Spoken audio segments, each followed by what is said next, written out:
My name's Willow Holloway.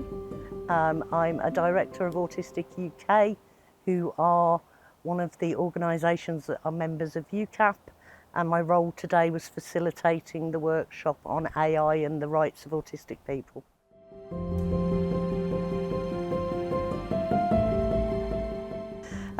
This is a project that aims to develop the capacity of autistic people and their organisations to advocate in matters relating to AI.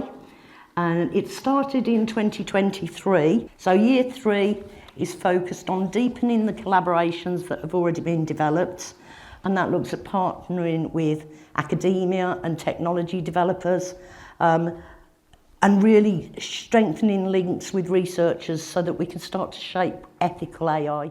It's a subject I've been interested in for a while. I don't like the idea of AI in principle, but because of that I've already done some studying of it. And back in the day I used to work as a programmer when it was actually writing programs rather than trying to move little blobs about on a screen with a mouse. Yeah, So I think it was very interesting. It came up with a lot of the work they're doing on the different legislation that's currently in place, what they're aiming to have for greater involvement to develop that, anything that comes in the future, making sure that regulation is in place to avoid problems in what AI could do and problems it could cause. Released in February was some guidance, which is called the Artificial Intelligence Playbook for the UK government. So that will talk about how the UK government are using it. It is huge. I think it's about 150 pages. So there are bits starting to develop, but they're more guidance than legislation. You're using the AI to go beyond your area of expertise, which is why I really only use it for something where I actually already kind of know the answers. I'm just asking it sort of like to de-autistic the language if I'm writing to somebody else in the NHS, and you've got to make it NT friendly. Yes, you can get a reasonably good translation, but you really need to know both the topic and the language in order to spot the mistakes. Sometimes find it useful if you've already got something like a policy document and a big PDF file, sort of things that the government spits out regularly, sort of 80 odd pages long.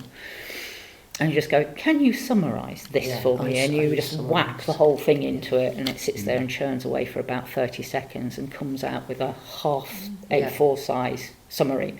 And then you can go, oh, that's interesting. And then you can actually say, where did that figure that you've got come from, that document? And it'll tell you what page to go to, so you can actually then deeper read into that section of it. And it does save me quite a lot of time.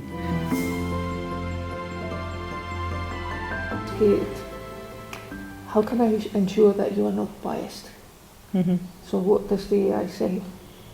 No personal preferences or emotions, consistent application of criteria, no assumptions based on names, backgrounds or demographics, transparent methodology, so on, and tells me how to ensure fairness. Then I asked it, what tasks are autistic people well suited for? And what do I get? Data entry, quality and assurance testing, proofreading and editing, inventory management, assembly line work, coding and programming, archiving and cataloging, administrative tasks with clear procedures, software development, data analysis, engineering, mathematics and statistics. Stereotypes. Yeah. It's odd because you could have pushed it one step further. It's when it gives the response of it's telling you the answer it thinks you want about transparent workflow. It's like it's the total opposite of a transparent workflow. I think too many people don't engage any of their natural human intelligence in understanding the huge changes that are happening in the world, and not only because of AI, but that is one of the drivers of change.